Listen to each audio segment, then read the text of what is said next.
అతిపెద్ద షాపింగ్ ప్రపంచం సిఎంఆర్ మన గుడివాడలో ప్రముఖ సినీ తారలచే నవంబర్ 27న గొప్ప ప్రారంభం. ఆంధ్రప్రదేశ్ ప్రభుత్వం ప్రజలకు ఇచ్చినటువంటి మాటలు ఒక్కొక్కటిగా నెరవేరుస్తూ ముందుకు వెళ్తుంది. అలానే విశాఖ రైల్వే జోన్ అతి త్వరలో సాకారం కాబోతుంది. విశాఖ రైల్వే జోన్ భవనాలకు సంబంధించినటువంటి టెండర్లని రైల్వే బోర్డు ఇప్పటికే రిలీజ్ చేసింది. సో ఎవరైతే కన్స్ట్రక్షన్ కాంట్రాక్ట్ పొందుతారో వాళ్ళు ఇమ్మీడియట్గా నిర్మాణ పనులు మొదలుపెట్టేటువంటి అవకాశం ఉంటుంది. దీనికి భూమి పూజ ప్రధానమంత్రి చేస్తారనేటువంటి సమాచారం కూడా వస్తుంది. అయితే Visakha railway zone main building headquarters building ఏ విధంగా ఉండబోతోంది అంటే సౌత్ కోస్ట్ రైల్వేగా దీనికి ప్రభుత్వం నేమ్ చేసింది, ఆల్రెడీ పేరు పెట్టింది. అలానే సౌత్ కోస్ట్ రైల్వే అంటే దక్షిణ తీర ప్రాంత రైల్వే కింద దానికి హెడ్ క్వార్టర్స్గా విశాఖ కేంద్రంగా ఈ రైల్వే జోన్ ఉంటుంది. దానికి సంబంధించినటువంటి భవనాల నమూనాల్ని ఆంధ్రప్రదేశ్ ఐటీ శాఖ మంత్రి నారా లోకేష్ ట్వీట్ చేశారు. కేంద్ర రైల్వే శాఖ మంత్రి అశ్విని వైష్ణవ్కి అలానే ప్రధానమంత్రి నరేంద్ర మోడీకి దశాబ్దాల ఈ కళ నెరవేరబోతున్నటువంటి తరుణంలో ఆయన కృతజ్ఞతలు తెలుపుతూ ఒక ట్వీట్ కూడా చేశారు. ఈ భవనాల నమూనాలను కనుక మనం ఒకసారి చూస్తే ఇది ఓవరాల్గా aerial view Visakha railway zone head క్వార్టర్స్గా ఏర్పడబోతున్నటువంటి railway zone headquarters aerial view ఇది. తర్వాత దాని స్ట్రీట్ వ్యూ, ఫ్రంట్ వ్యూ ఇవి కూడా రిలీజ్ చేశారు. ఈ వ్యూస్ ఏ విధంగా ఉండబోతుంది అంటే ఒక సువిశాలమైనటువంటి ప్రదేశంలో దీన్ని నిర్మిస్తున్నారు.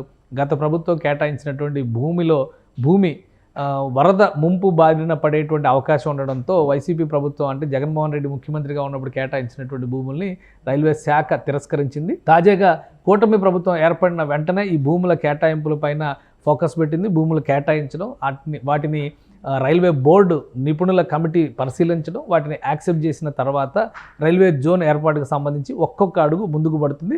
సో ప్రస్తుతం ఈ నమూనాల్ని రిలీజ్ చేశారు. ఈ నమూనాల ప్రకారం చూస్తే కనుక ఒక భారీ భవంతి ఇక్కడ నిర్మాణం కాబోతుంది. దీని వివరాలు ఇంకా బయటికి రావాల్సింది, టెక్నికాలిటీస్, అలానే ఎటువంటి హెడ్ క్వార్టర్స్, ఎందుకంటే ఇది ఆధునిక సమయంలో నిర్మిస్తున్నటువంటి హెడ్ క్వార్టర్స్ కాబట్టి మరింత జాగ్రత్తలు తీసుకోవడం, అలానే టెక్నాలజికల్గా కూడా మరింత ముందు ఉండే విధంగా దీనికి ప్రణాళికల్ని సిద్ధం చేస్తున్నారు. కూటమి ప్రభుత్వం చంద్రబాబు నాయుడు ముఖ్యమంత్రిగా అలానే ఉప ముఖ్యమంత్రిగా పవన్ కళ్యాణ్ ఆధ్వర్యంలో విభజన హామీల అమలు పైన ఎక్కువ ఫోకస్ పెట్టింది. దాదాపు 10 ఏళ్ల నుంచి ఇది పెండింగ్లో ఉంది. 2014లోనే పూర్తి కావాల్సినటువంటి ఈ నిర్ణయం పెండింగ్లో ఉండడం, ఫైనల్గా దీనికి అప్రూవల్ ఇవ్వడం, నారా లోకేష్ చేసినటువంటి ట్వీట్ చూస్తే కూడా చాలా క్లియర్గా అర్థమవుతుంది.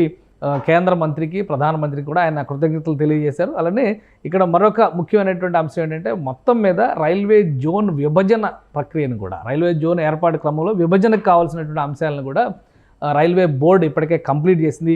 ఈ విభజన పరంగా చూస్తే 3 ముఖ్యమైనటువంటి జోన్స్ ఉన్నాయి. 5 రాష్ట్రాలని ఇది కవర్ చేస్తుంది. ఆంధ్రప్రదేశ్తో పాటు కొంత ఒడిశా, అలానే తమిళనాడు, కర్ణాటక, తెలంగాణ రాష్ట్రాలకు సంబంధించినటువంటి డివిజన్ల నుంచి నాందేడు డివిజన్, హైదరాబాద్ డివిజన్, అలానే గుంటకల్ డివిజన్, ఇటు గుంటూరు డివిజన్, విజయవాడ డివిజన్, అటు వాల్తేరు డివిజన్, ఈ 5 డివిజన్లని దృష్టిలో పెట్టుకొని 5 రాష్ట్రాల పరిధిలో ఉన్నటువంటి డివిజన్ల నుంచి దాదాపు 3500 కిలోమీటర్ల మేరకు ఇక్కడ ఇప్పటికే జోన్ నోటిఫికేషన్ని సిద్ధం చేసినట్టుగా తెలుస్తుంది. 3496 కిలోమీటర్ల పొడవున ఈ కొత్త జోన్ ఏర్పడబోతుంది.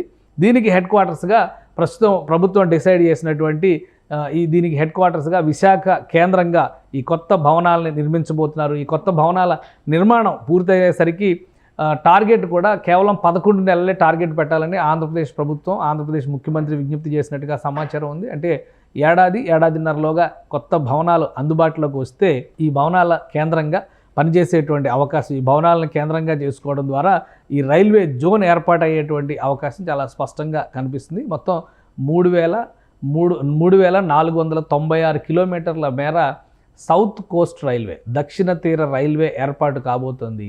దీనికి సంబంధించినటువంటి అఫీషియల్ నోటిఫికేషన్ ఇవ్వడం ఒక్కటే పెండింగ్. కాకపోతే విభజన పరంగా ఏ డివిజన్లు రావాలి, ఒక్క సమస్య వాల్తేరు డివిజన్ని పూర్తిగా విశాఖ పరిధిలో ఉంచాలనేటువంటి డిమాండ్ ఉంది.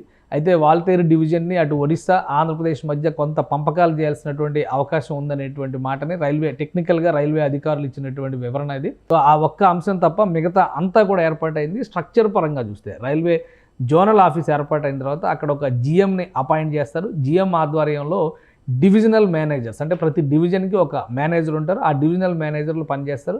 మొత్తం యంత్రాంగం అంతా కూడా అక్కడ ఆ పరిధిలో ఉన్నటువంటి రైల్వే ట్రాక్స్ మెయింటెనెన్స్ దగ్గర నుంచి టికెటింగ్ సిస్టమ్ వరకు ప్రతిదీ కూడా విశాఖ రైల్వే జోన్ ఆధ్వర్యంలోనే జరగబోతుంది. ఇది ఏడాదిన్నరలోగా సాకారం కాబోతున్నటువంటి కళ. దీనికి సంబంధించి ఈ నెల 29వ తేదీన ప్రధానమంత్రి నరేంద్ర మోడీ విశాఖపట్నం రాబోతున్నారు. విశాఖపట్నంలో గ్రీన్ హైడ్రోజన్ ప్రాజెక్టుకి సంబంధించినటువంటి శంకుస్థాపన కార్యక్రమంలో ప్రధానమంత్రి పాల్గొంటారు. దాంతో సమాంతరంగా ఈ భూమి పూజ కూడా, అంటే విశాఖ రైల్వే జోన్ ఏర్పాటుకు సంబంధించినటువంటి భూమి పూజ కూడా వర్చువల్గా ప్రధానమంత్రి ప్రారంభించేటువంటి అవకాశాలు పుష్కలంగా ఉన్నాయి. ఈ నేపథ్యంలోనే టెండర్స్ రిలీజ్ చేయడం, అలానే భవనాల డిజైన్లని రిలీజ్ చేయడం కూడా జరిగినట్టుగా సమాచారం అందుతోంది. సో 29వ తేదీన ప్రధానమంత్రి కనుక భూమి పూజ చేస్తే వచ్చే సంవత్సరం మళ్ళీ నవంబర్, డిసెంబర్ నాటికి పూర్తి స్థాయిలో ఈ భవనాలు అందుబాటులోకి వచ్చేలాగా ప్రణాళికలను సిద్ధం చేస్తున్నారు అటు రైల్వే, ఇటు ఆంధ్రప్రదేశ్ అధికారులు కూడా. సో ఆంధ్రప్రదేశ్ ప్రాంత ప్రజల కలగా చెప్పేటువంటి రైల్వే జోన్ అతి త్వరలోనే సాకారం కాబోతోంది. దానికి హెడ్ క్వార్టర్స్గా ఈ బిల్డింగ్, ఈ నమూనా ఉండబోతోంది. సుమన్ టీవీలో మీ పర్సనల్ అండ్ బిజినెస్ ప్రమోషన్స్ కోసం కింది నెంబర్కి కాంటాక్ట్ చేయండి.